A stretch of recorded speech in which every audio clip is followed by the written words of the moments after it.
Bismillahirrahmanirrahim. Alhamdulillahirabbil alamin. Wa bihi nasta'in ala umuri dunya waddin. Wassalatu wassalamu ala asyrafil anbiya'i wal mursalin sayyidina Muhammad wa ala alihi wa sahbihi ajma'in. Amma ba'd. InsyaAllah pada kali ini saya akan menyambung kuliah bagi subjek Nazariyah Al-Hukum. Tajuk yang akan saya bincangkan pada kali ini adalah Al-Awariq Al-Muktasabah ataupun halangan-halangan yang mempunyai kaitan dengan usaha manusia. Ada kasbu di situ, ada kasb, ada usaha dan juga ada ikhtiar daripada manusia, ada pilihan daripada manusia. Pertamanya al-jahlu. Jahil ni kejahilan seseorang, kebodohan seseorang. Dia berkaitan jugalah dengan usaha manusia atau pilihan manusia untuk kekal sebagai jahil. Yang kedua al-khata'.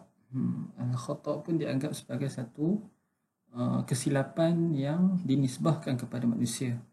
Al-hazal, bermain-main. As-safah, kebodohan, tapi kebodohan ataupun tidak cerdik di dalam nak menguruskan harta.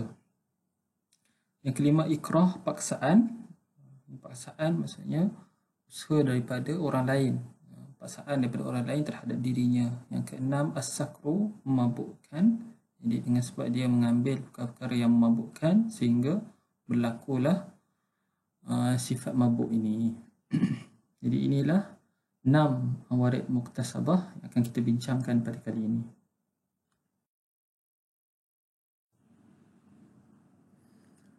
Baik, sifat ataupun awariq al-muktasabah yang pertama al-jahlu, wahwa sifatun tudadu al-ilma inda ihtimalihi wa tasawwurihi. Satu sifat yang bertentangan ataupun sifat yang berlawanan bagi ilmu. Jahil lawan dia ilmu, berpengetahuan. Jahil tidak tahu, ilmu mengetahui.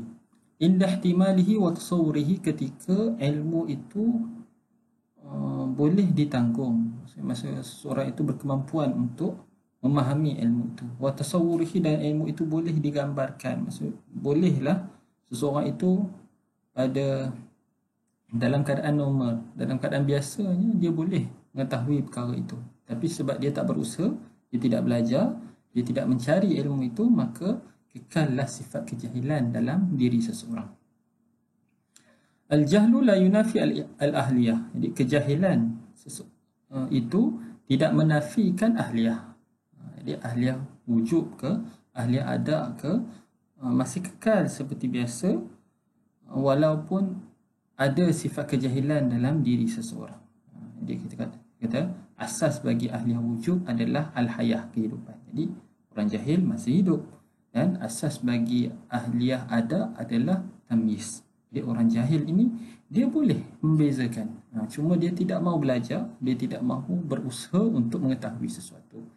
Jadi atas dasar itulah maka kedua-dua ahliyahnya tidak hilang walaupun seorang itu berada dalam keadaan jahil.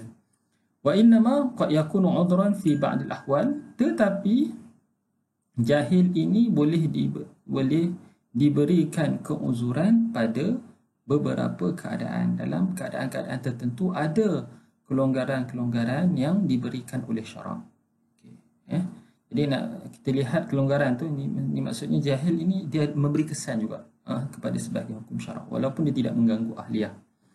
Wal jahlu imma an yakuna fi daril Islam.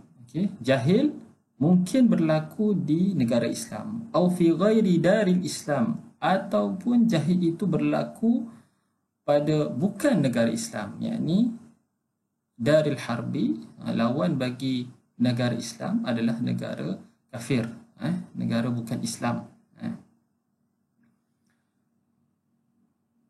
Al-jahlu fi daril Islam, jahil di negara Islam.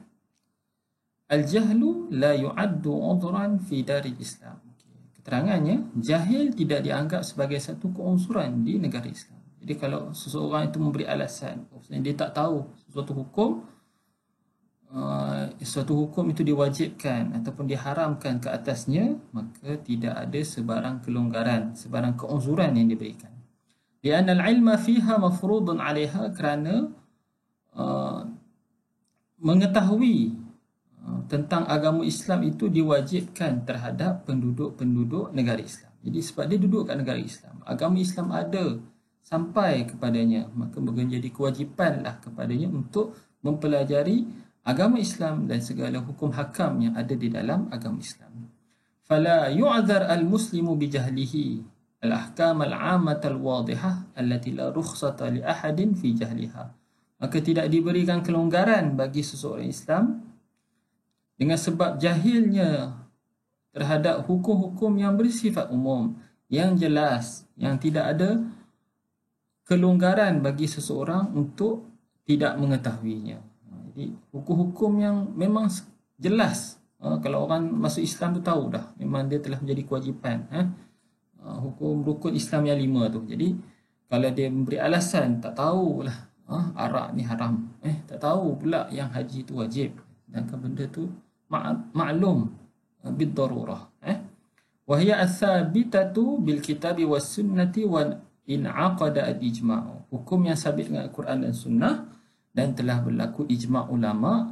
Yang ni ialah hukum yang wajib diketahui oleh semua umat Islam dan tidak ada kelonggaran kalau dia memberi alasan bahawa dia jahil. Kawujubis solah, seperti kewajipan solat. Kewajipan solat ada dalam Quran, ada dalam hadis dan ijma' para ulama. Dan bila ijma' tidak boleh, tidak ada kelonggaran dah untuk menolak hukum ini. Wasiyam, dan juga kewajipan puasa. Wa tahrimil khamri, dan pengharaman arak. Wa ghairiha, dan selain daripada contoh-contoh ini, minal ma'lumi bid-dini bid-darurah, daripada hukum hakam yang diketahui, hukum-hukum hakam agama yang memang diketahui bid-darurati, dengan secara mudah. Darurat ni secara mudah, secara tak perlu tilik, tak perlu buat kajian, tak perlu fikir panjang. Darurat ni lawan kepada nazar. Kalau ilmu yang perlu kepada penelitian, perlu kepada kajian, perlu kepada ijtihad, yang ni tak apalah kalau sebahagian orang yang tidak mahir dalam hal agama ini tak tahu hukum ni. Tapi ilmu yang boleh diketahui secara mudah, semua umat Islam tahu tentang kewajipan ini, maka inilah hukum yang dikatakan tidak ada kelonggaran kalau ada orang yang mengatakan dia jahil tentang hukum hakam ni. Tapi tidaklah, selain daripada maklum bidaddin bidarurah ni, mafhum ni maksudnya masih ada kelonggaran kalau dia bukan hukum yang boleh diketahui secara mudah.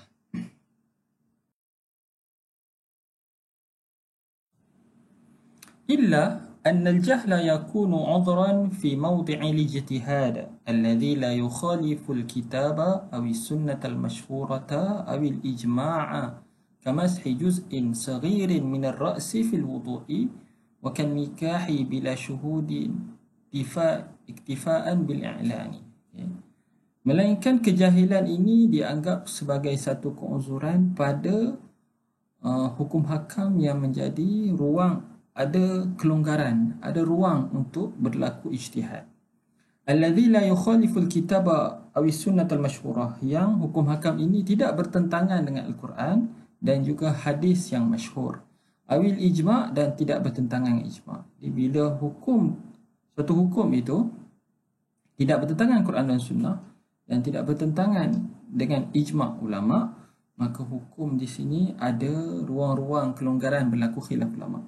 Jadi kalau satu-satu tempat itu beramal dengan satu mazhab tertentu, tetapi orang yang datang ke tempat itu tak tahu yang tempat tersebut bermazhab dengan mazhab Syafi'i sebagai contoh, dan dia berpegang kepada pandangan mazhab yang lain, sehingga menyebabkan orang mengatakan sembahyang yang tak sah ke, sembahyang yang tak betul ke, maka sepatutnya bila dia datang ke satu tempat, maka dia kena hormatlah kawasan tersebut, dan dia cuba meraihkan hukum hakam yang bersesuaian dengan keadaan tempat tersebut. Tapi kalau sebab dia tak tahu dan benda tu memang berlaku khilaf di kalangan para ulama, maka adalah kelonggaran di situ. Kamashi juz'in saghirin min ar-ra'si fil wudu', seperti menyapu sejuzuk yang kecil saja ataupun sebahagian kecil saja daripada kepala ketika wuduk. Mazhab Syafi'i hanya basuh selai rambut pun dah sah untuk untuk menyapu kepala ni. Tapi mazhab lain ada yang kata kena 1/4, ada yang kata kena keseluruhan wuduk. Jadi bila kita sapu sikit selai rambut, Mungkinlah kalau kita pergi kat negara lain, negara lain akan kata, kamu punya wuduk ni terbatal kan. Kalau kita pergi ke tempat lain, maka kita raikanlah mazhab lain, dan kita cuba ikut pandangan dia selagi mana hukum tersebut tidak bertentangan dengan Al-Quran, sunnah dan juga ijma' ulama. Wakan nikah dan juga nikah tanpa saksi. Nikah tanpa saksi sebaliknya bersandarkan kepada i'lan semata-mata. Dia buat pengumuman bahawasanya pasangan ini telah berkahwin, tapi tak ada pun saksi yang betul-betul hadir ketika majlis akad nikah tersebut. Ini juga kalau dia datang kat Malaysia, memang batal lah. Nikah ni memang tak sah lah. Nikah di Malaysia, peraturannya, syarat-syaratnya, perlu ada saksi dan menyaksikan dan mengesahkan akad nikah yang berlaku tersebut. Jadi bila dia datang ke Malaysia, dia kena meraihkan mazhab di Malaysia dan juga dia kena meraihkan peraturan dan undang-undang yang berkuat kuasa di Malaysia. Dan kalau itu peraturannya, maka kena ikutlah. Walaupun di negara lain tak perlu pun saksi-saksi. Bila dah datang Malaysia, nak kahwin kat Malaysia ni, kenalah dia mengikut pandangan dan juga undang-undang yang berkuat kuasa di Malaysia ini. وكذلك يعتبر الجهل بالوقائع عذرا مقبولا كمن نكح امرأة جاهلا أنها محرمة عليه بسبب الرضاعة. Begitu juga jahil dengan realiti sebenar dianggap sebagai satu keuzuran yang diterima juga. Dia jahil tentang perkara sebenar, yang hakikat sebenar, yang sepatutnya dia kena selidik, dia kena cari, dia kena kaji dulu suatu perkara, tapi disebabkan kejahilan dia, maka dia tak tahu yang dia telah melakukan perkara yang haram. Seperti mana seseorang yang mengkahwini seorang perempuan, hal keadaan dia jahil bahawasanya perempuan tersebut diharamkan terhadapnya dengan sebab penyusuan. Perempuan itu sebenarnya adik susuannya, ataupun perempuan itu adalah anak susuannya ke. Tapi disebabkan dia tak tahu, anak susuan tu dah pindah jauh dah duduk tempat lain, tiba-tiba dia berkahwin, dan disahkan bahawasanya perempuan tersebut adalah anak susuannya, maka terbatallah perkahwinan tersebut dan tidaklah dikira perbuatan itu sebagai haram kerana dia dianggap sebagai satu keuzuran. Bukan saja-saja dia nak berkahwin dengan anak susuannya sendiri. Au kaman syariba asiral inabi jahilan takhammurahu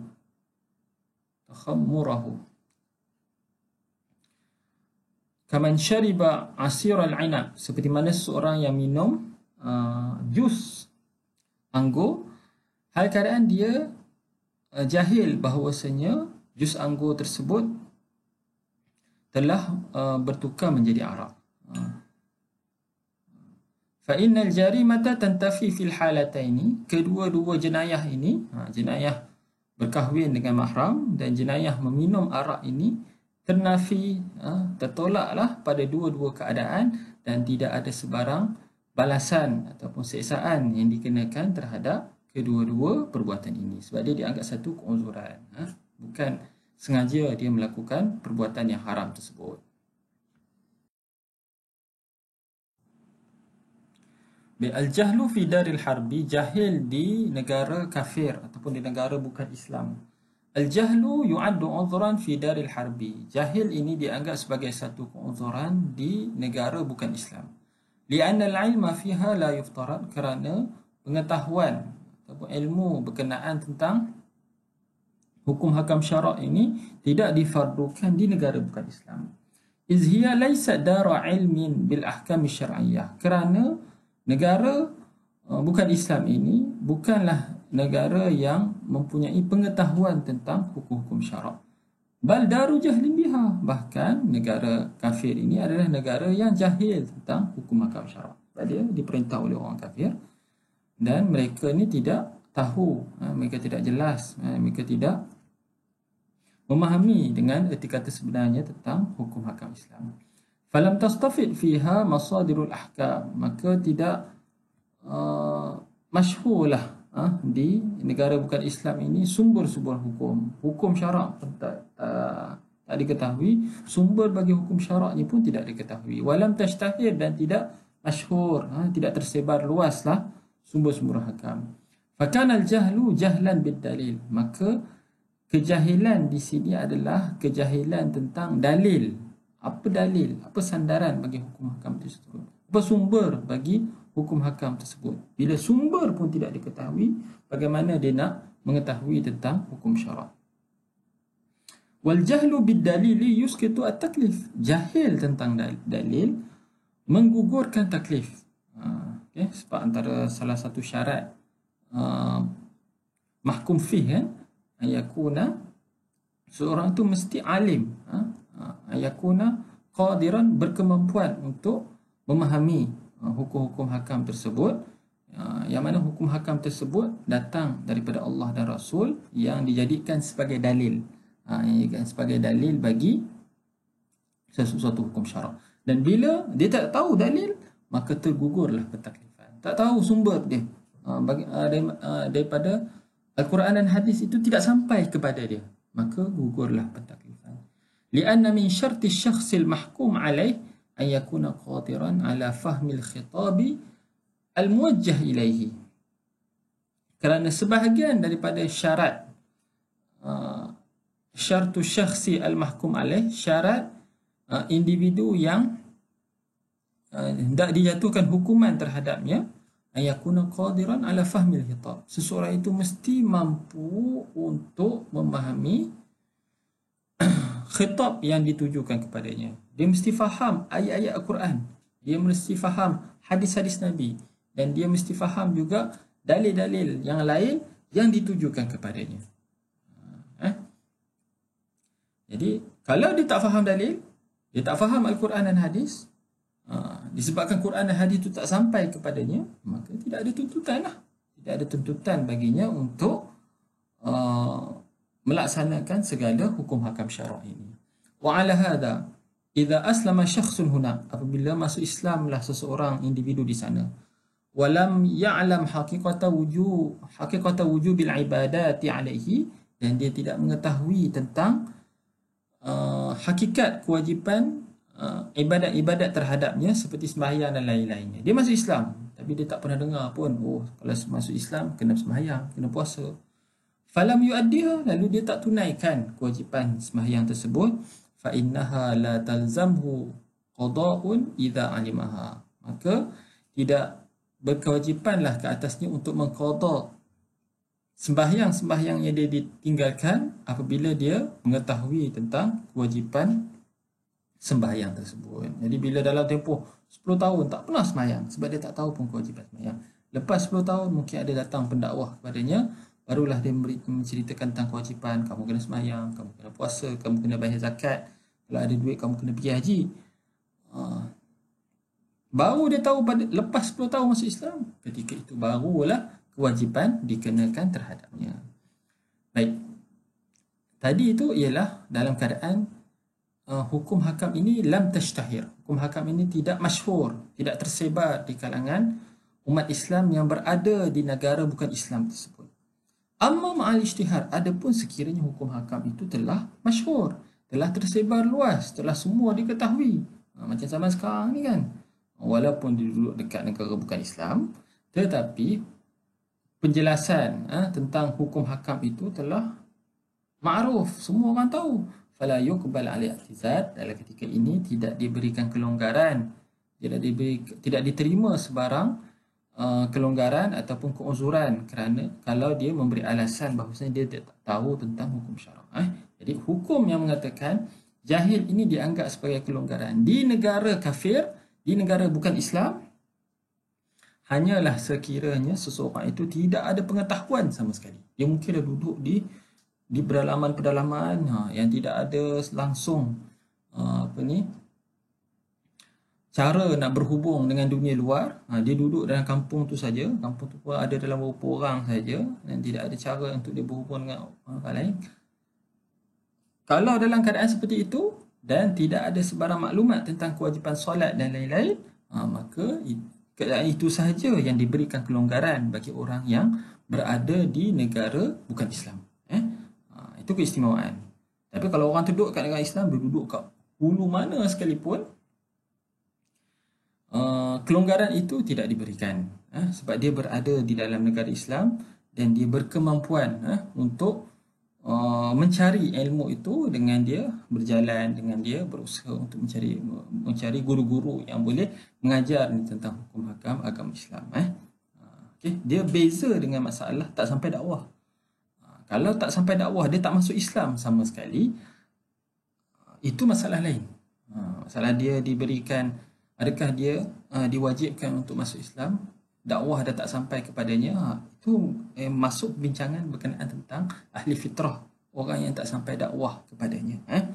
Tapi kalau dia orang Islam, dah sampai dah dakwah kepadanya, cuma dia dakwah itu tidak menjelaskan tentang kewajipan-kewajipan yang lain, maka setelah dia masuk Islam, berkewajipanlah untuk dia keluar untuk mencari ilmu supaya dia dapat menyempurnakan tentang agama Islamnya. Okay? Tapi di negara bukan Islam, ada kelonggaran yang diberikan kalau dengan syarat benda itu tak masyhur, benda itu tidak tersebar luas kat tempatnya. Adapun sekarang ni, kalau dia duduk di negara yang bukan Islam sekalipun dan maklumat tentang agama itu sampai kepadanya, tetaplah dia berkewajipan untuk melaksanakan kewajipan-kewajipan tersebut. Okay. Al-jahlu wa atharuhu fil ahkam asy-syar'iyyah, jahil dan kesan-kesan jahil ini pada beberapa hukum-hukum syarak. Jadi kita kata jahil ni ada memberi sebab, kadang-kadang dia memberi kesan, kadang-kadang dia tak memberi kesan. Okay, jadi kita lihat kesan-kesan jahil ini terhadap hukum syarak. Okay, pertama, asarul jahli bi ghurubi syamsi fi siyam. Jahil tentang terbenamnya matahari pada bulan puasa. Hukum dia apa? Anna alaihi qada. Wajib dia untuk qada puasa. So kat sini tak ada kelonggaran lah diberikan. Kalau dia kata saya tak tahu pun matahari tak terbenam lagi, jadi itu bukan satu kelonggaran. Kejahilan tentang terbenam matahari tidak dianggap sebagai satu kelonggaran. Wadzalika li'anna Allah amara bi itmamis siyam. Allah Taala perintah supaya sempurnakan puasa. Fi qaulihi ta'ala thumma atimmus siyama ila al-laili. Al-Baqarah 187. Fa idza akala aw shariba fi nahari Ramadan fa innahu lam yutimma sawmahu falam yasihha li'annahu lam yaf'al ma amarahu Allah walau kana jahilan.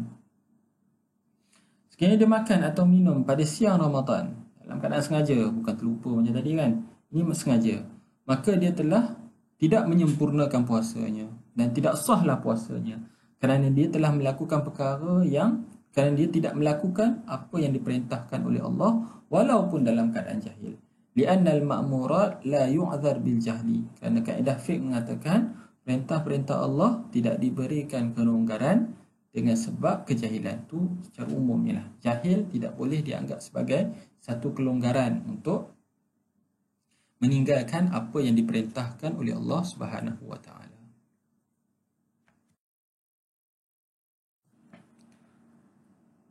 Baik. Masalah yang lain, asarul jahli bi mahdhuratil ihram fil haji. Kesan kejahilan dengan perkara-perkara yang diharamkan kerana ihram dalam ibadah haji. Annahu yu'zar fil libasi. Bahawasanya jahil ini diberikan kelonggaran, diberikan keuzuran. Fil libas, pada pakaian, maksudnya memakai pakaian yang diharamkan ketika ihram. Wat-tib wat-taghtiyah wal jima'. Maka bauan, menutup kepala atau menutup muka bagi perempuan, wal jima' dan bersetubuh.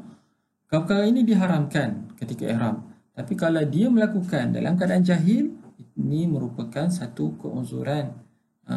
Dia boleh diberikan keuzuran, dia diberikan kemaafan. Tak perlulah untuk dia bayar dam kerana melakukan perkara-perkara ini. Mimma huwa min qabilit tarifah. Daripada perkara-perkara yang masuk dari sudut bersedap-sedap atau berseronok-seronok, wazinah, dan juga dari sudut berhias-hias, sebab dia masuk dalam kategori nak berhias-hias dengan sesuatu perkara. Jadi kalau dia jahil, maka syarak berikan keuzuran. Wala yu'dzar fil halqi wat taqlimi was saidi. Tidak diberikan kelonggaran, keuzuran bagi masalah bercukur. Dia cukur tapi dia tak tahu yang bercukur tu adalah haram ketika ihram.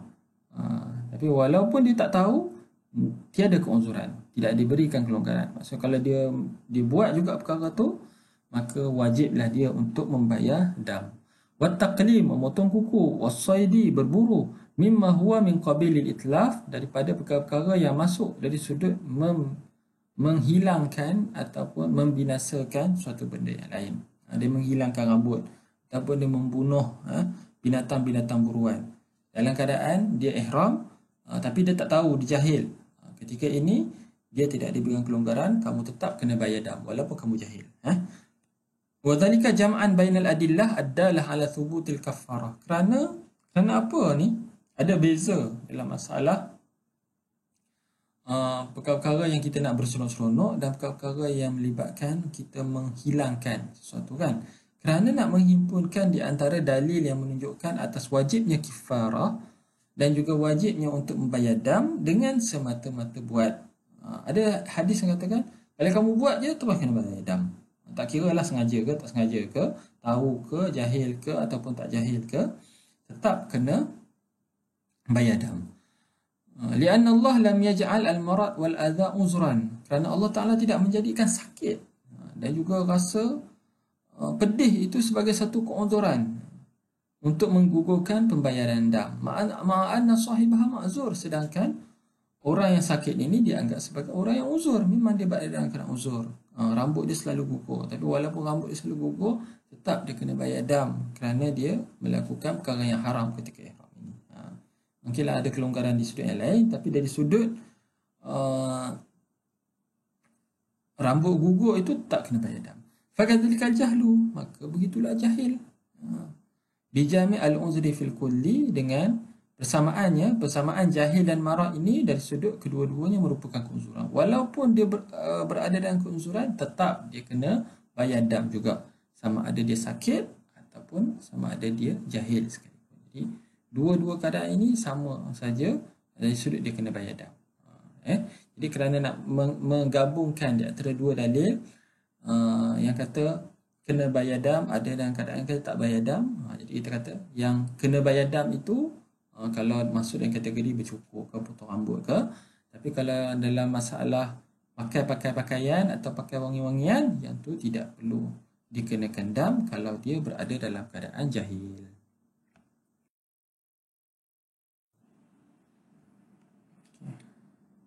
Ini adalah hadis yang menunjukkan seolah-olah berlaku pertentangan di antara kedua-dua hadis ni kan.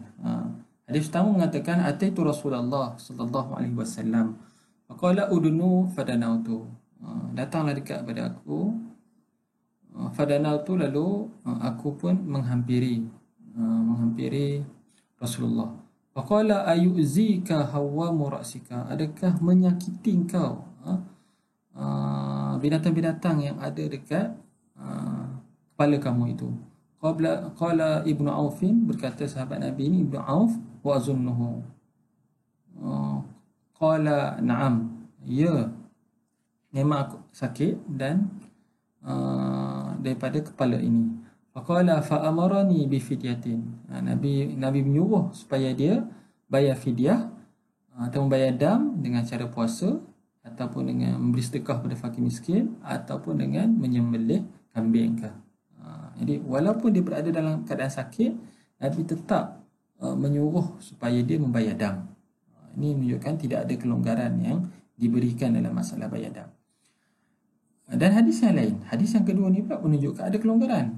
Wa hadisu rajulin ahrama bi umratin wa labisa jubbatan ma'attib.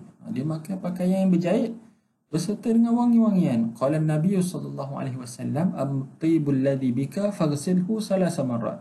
Adapun wangi-wangian yang kamu pakai itu, maka basuhlah 3 kali bagi hilang bau-bau wangian itu. Amal jubbata fanza'ha, adapun pakaian yang berjahit itu, maka buanglah baju itu. Summa isna' fil umrati kullama tasna' fi hajjika. Kemudian kamu buatlah dalam umrah seperti mana kamu buat dalam ibadah haji kamu. Falam ya'murhu sallallahu alaihi wasallam bil fidyati, tapi Nabi tak suruh pun untuk bayar fidyah. Okay? Sedangkan pakai wangi-wangian dan juga cukur rambut kan, itu semua adalah perkara yang diharamkan ketika ihram. Tapi dalam masalah cukur rambut, Nabi kata kamu kena bayar dam. Tapi dalam masalah wangi-wangian, Nabi kata tak perlu. buang wangi-wangian dan terus buat umrah macam biasa. Jadi kerana nak menghimpunkan di antara dua hadis yang nampak pada zahir berlawanan, pada hakikatnya tak berlawan pun.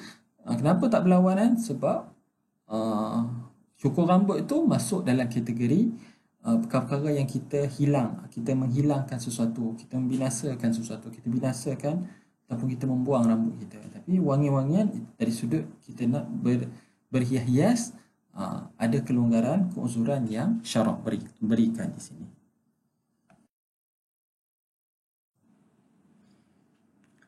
Okey. Masalah yang ketiga, asarul jahli bi hurmatil kalami fi shalah. Kesan kejahilan tentang pengharaman bercakap-cakap di dalam sembahyang. Annaha la tubtilu biha idza kana yasiran. Bercakap dalam solat dalam keadaan jahil tidak membatalkan sekiranya percakapan itu sedikit. Amma idza kana kathiran fatabtulus shalah bihi.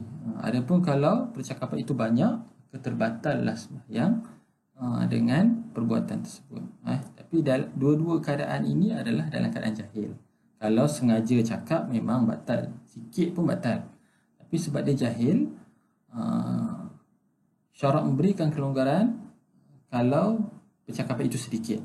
Tapi kalau percakapan itu banyak, tiada kelonggaran, maka sembahyang itu dikira sebagai batal. Okay. وذلك لأن النبي صلى الله عليه وسلم قال لمن أجاب عطش الرجل بقوله يرحمك الله وهو في الصلاة. Apa jawaban Nabi? Inna hadhihi salata la yasluhu fiha syai'un min kalamin nas. Sungguhnya sembahyang ini tidak sesuai padanya percakapan manusia. Inna ma huwa tasbih wa takbir wa qiraatul Quran. Hanya saja yang sesuai dalam sembahyang ini adalah tasbih dan takbir dan juga pembacaan Al-Quran. Orang tu hanya jawab bersin je, dan dia sebut yarhamukallah, macam doa kan. Tapi itu adalah percakapan manusia. Kita nak doa kepadanya, mudah-mudahan Allah merahmatinya, tapi tak boleh dibawa dalam sembahyang. Faqad nasahahu an-nabiy sallallahu alaihi wasallam biduni an amarahu bi'adati solah. Nabi suruh supaya Nabi memberi nasihat kepadanya sahaja tanpa Nabi menyuruhnya supaya mengulangi sembahyang. Ini menunjukkan sebab dia cakap sikit ya, yarhamukallah. Percakapan yang sedikit ada keuzuran, ada kelonggaran yang diberikan kalau dia jahil tentang perkara tersebut. Wali'anna al-kathira yukhalifu nazm as-salati. Kerana banyak itu bertentangan dengan perjalanan ataupun sistem solat. Perjalanan solat itu diri solat itu tak sesuai lah dengan bercakap dengan percakapan manusia. Dan kalau dia cakap banyak pula kan, banyak ni beberapa perkataan ikut uruf lah. Kalau kata 7 perkataan tu pun dah banyak, 5 perkataan tu pun dah banyak, maka terbatal lah. Falam yasahha al-uzru biha, maka tidak sahlah keuzuran dengan percakapan yang banyak. Bikhilafil qalili minhu, bersadahan kalau sedikit tu dia tidak lagi mengganggu diri zat sembahyang tu, sistem sembahyang tu, perjalanan sembahyang. Tapi kalau dah cakap banyak, seolah-olah macam dia dah terkeluar daripada sembahyang, maka batallah solat tersebut.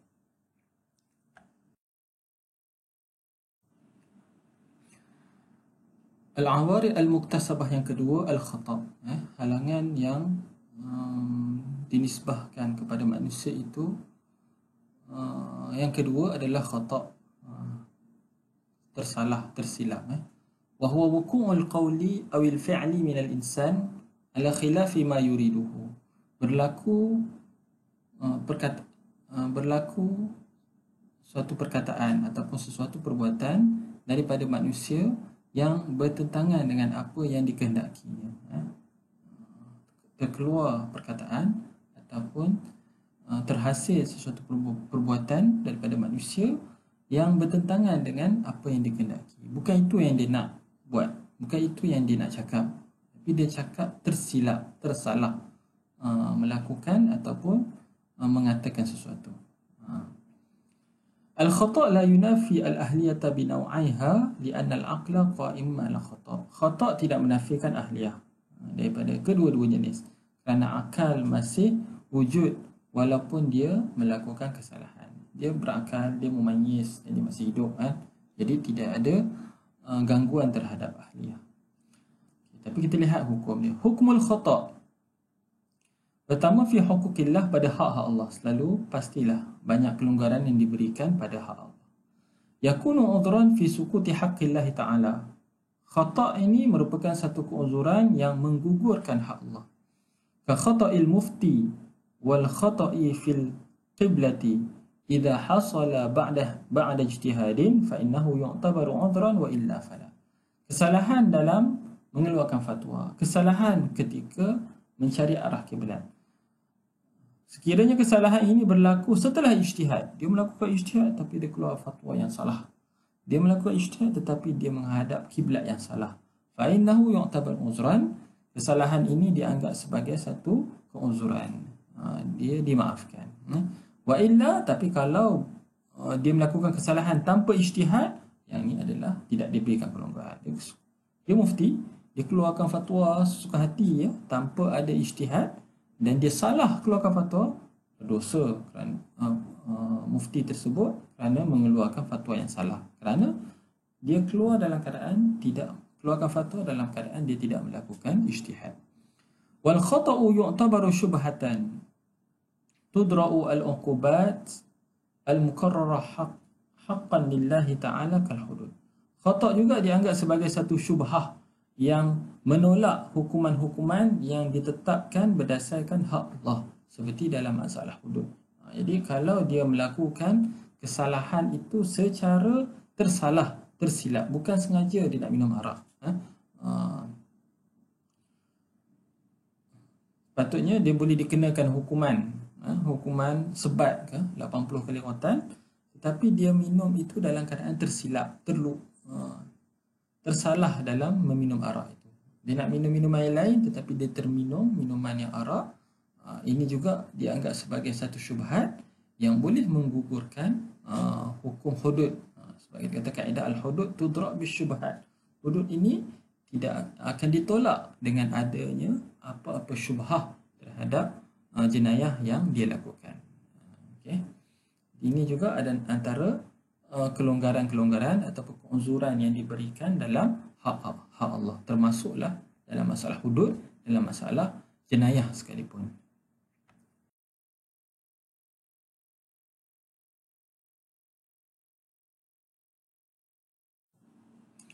Wa amal khata'u fil muamalat, adapun kesalahan dalam hal-hal muamalat.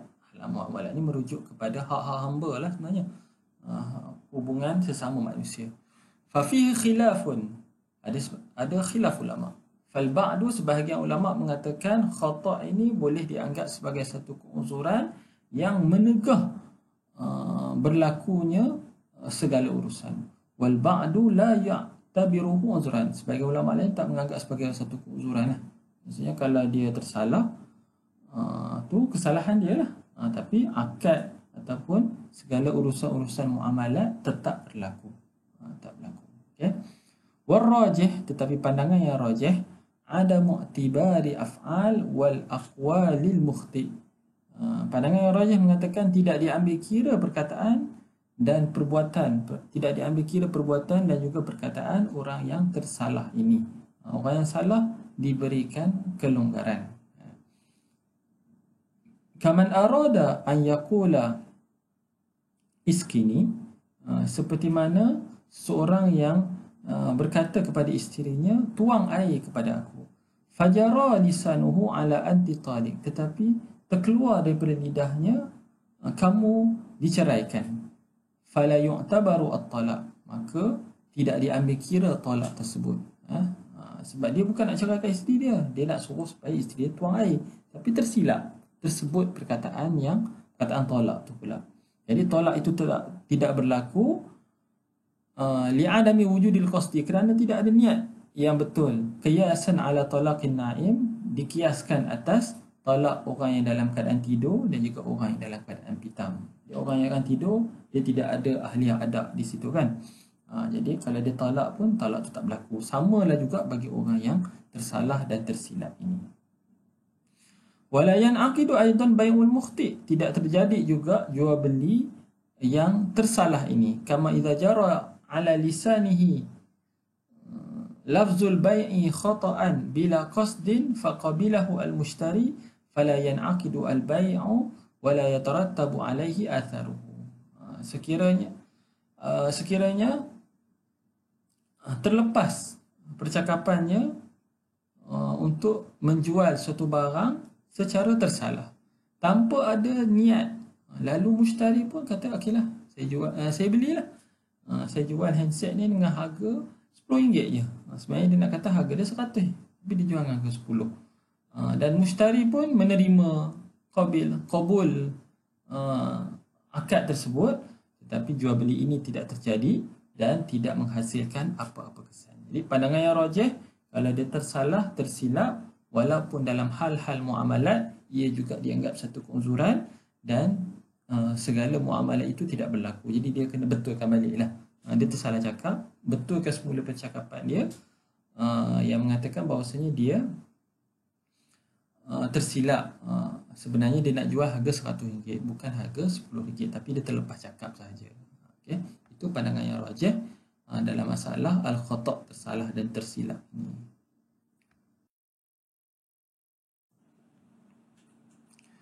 Awarid muktasabah yang ketiga, al-hazal, bermain-main, wa huwa al-la'ab, wa huwa an yurada bisyai'i ma lam yudha' lahu. Dikehendaki dengan sesuatu perkara itu dengan satu makna yang tidak ditetapkan baginya. Dia menghendaki sesuatu perkara dengan satu makna yang tidak ditetapkan, yang tidak dikhususkan baginya. Dia bermain-main lah. Dia cakap lain tapi sebenarnya niat dia lain. Al-hazal la yunafi ahliyatal wujubi awil adai. Hazal tidak menafikan ahli wujub dan tidak menafikan ahli ada. Mithlun nikahi wat talaqi war ruj'ati. Seperti main-main dengan nikah, main-main dengan talak, main-main dengan ruj'ah. Itu tidak ada kelonggaran. Kalau dia main-main dengan nikah, nikah tu jadi. Kalau dia main dengan talak, talak akan berlaku. Kalau dia main-main dengan ruj'ah, ruj'ah akan terjadi secara terus, tidak ada kelonggaran yang diberikan. Kalau khata' tadi kan, tersilap nak talak isteri je, talak tak berlaku. Tapi kalau main-main talak isterinya, talak tu akan berlaku. Liqaulin Nabi sallallahu alaihi wasallam, salasun jidduhunna jiddun wa hazluhunna jiddun. 3 perkara betul-betul pun betul, main-main pun betul. An-nikahu wat talaq wa ruj'ah. Rawahu Abu Daud wa Tirmizi wa Ibnu Majah. Wa mislul hazli birriddati. Dan contoh yang lain adalah bermain-main dengan murtad. Ini juga tidak ada kelonggaran. Qala Allah Ta'ala wa la in sa'altahum ayaqulunna inna ma kunna nakhudhu wa nal'ab. Qul abillahi wa ayatihi wa rasulihi kuntum tastahzi'un la ta'tazirun qad kafartum ba'da imanikum. Sekiranya mereka bertanya, la yaqulunna, sekiranya kamu bertanya kepada mereka, nescaya mereka berkata, sesungguhnya kami ini hanya bercakap-cakap dan bermain-main sahaja. Jadi apa Nabi suruh jawab? Allah Ta'ala suruh jawab, abillahi wa ayatihi kuntum tastahzi'un. Adakah dengan ayat Allah dan Rasulnya kamu nak mempermain-mainkan, kamu memperolok-olokkan Rasul kamu dan ayat-ayat Allah dan juga Allah, Tuhan kamu sendiri. La ta'tazirun, kamu tidak diberikan kelonggaran, keuzuran. Qad kafartum ba'da imanikum, kamu telah kafir setelah kamu beriman. Wa li'annahu istighfafun bid-din wa huwa kufrun, kerana dia merupakan satu penghinaan terhadap agama, dan penghinaan itu sendiri adalah perbuatan yang boleh membawa kekufuran.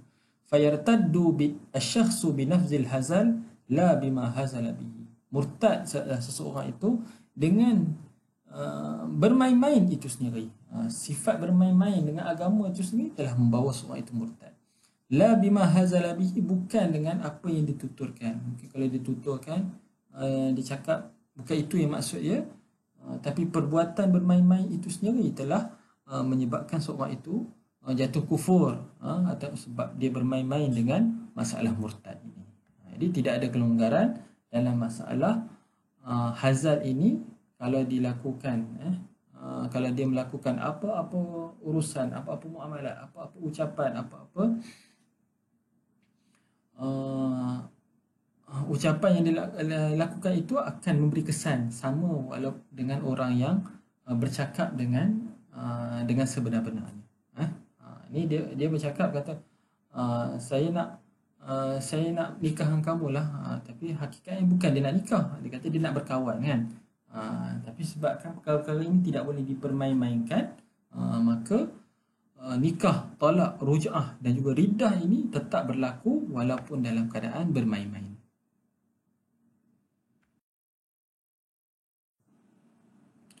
Lakinnahu yu'athir fi ba'd al-ahkam bin-nisbati lil-hazin. Akan tetapi hazal ini memberi kesan kepada sebahagian hukum-hukum syarak bagi orang yang bermain-main ini. Mislu tasarrufatil maliyah. Falaysa lahu ayyu atharin fil ijabi wal qabul. Maka tidak ada sebarang kesan bagi orang yang main-main ini dalam masalah ijab qabul yang lain. Okey, ijab qabul, kalau nikah tolak tu tak boleh main-main. Kalau main-main pun tetap jadi. Tapi selain daripada masalah tu, kalau dia main-main dalam masalah jual beli, dia samalah macam masalah tersalah tersilap tu. Jadi jual beli itu tidak berlaku. Lintifa'i asasil iltizam wa huwa al-qasdu wal iradah. Kerana ternafi asas untuk melazimkan, untuk mewajibkan sesuatu hubungan tu antara penjual dan pembeli itu, wa huwa al-qasdu. Asas iltizam, asas ikatan antara penjual dan pembeli adalah qasad. Seorang tu nak jual, seorang tu nak beli kan. Wal iradah, dan kehendak. Sedangkan pada ketika itu tidak ada qasad pun, dia hanya nak bermain-main. Fahadha huwa ra'yul jumhuri minal hanafiyyati wal malikiyyati wal hanabiyah. Jumhur kata jual beli itu tak sah. Amma Syafi'iyah, tapi golongan Syafi'i, fa innahum qalu bi anna al-hadil yu'akhaz bima aqada bihi min al-bai'i wal ijarati wa ghairiha. Tapi Syafi'iyah dia bezakan.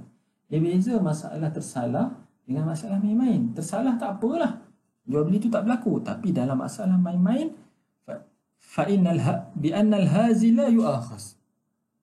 Orang yang main-main ini dikira dianggap salah, ataupun taklah, diambil kira lah, bima aqada bihi, dengan apa yang diakadkan. Yu'akhaz tu diambil salah, maksudnya pada hakikatnya memanglah dia tak nak jual pun kan, tapi disebabkan dia bermain-main tadi, dia dihukum dengan bahawasanya jual beli itu dianggap sebagai berlaku juga. Minal bai'i wal ijarati wa ghairiha. Jual beli ke, sewa ke, atau apa-apa akad yang lain. Sebab walaupun dia kata dia bermain-main, kamu tetap dikira macam jual beli yang sebenar-benarnya. Wadhalika, kenapa? Akhdan bi zahir kalam. Kerana ambil dengan apa yang zahir. Zahir dia kata saya nak jual barang ini dengan harga RM100. Kan? Bukan dia terlupa, bukan dia tersilap, bukan dia tersasul. Duna mura'atil qasdi alladhi la ya'lam illa sahibahu. La ya'lamuhu illa sahibuhu. Tanpa meraihkan qasad. Memanglah niat tak ada sebagai main-main. Tetapi niat ini tidak diketahui melainkan empunya niat tersebut. Orang yang niat tu saja yang tahu dia bermain-main ke ataupun dia tak main-main. Jadi sebabkan qasad benda yang tersembunyi, Syafi'i tak tengok pada tu. Golongan Syafi'i tengok pada zahir saja. Nahkum bil zawahir. Kami hukum zahir. Kamu kata kamu nak jual, maka jual beli itu berlakulah. Kamu kata kamu nak sewa, maka sewa itu pun berlakulah. Hatta la yattariba amrul muamalat wal uqudi bainan nas. Supaya tidak berkecamuklah, kacau bilaulah urusan-urusan muamalat dan akad-akad di kalangan manusia.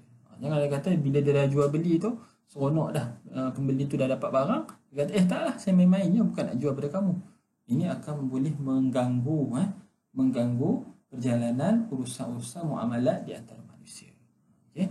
Jadi dalam masalah hazil ini, dalam hal-hal muamalat ada khilaf ulama. Satu ulama kata, sebagian ulama kata ini adalah pandangan jumhur, jual beli itu kira tak sah.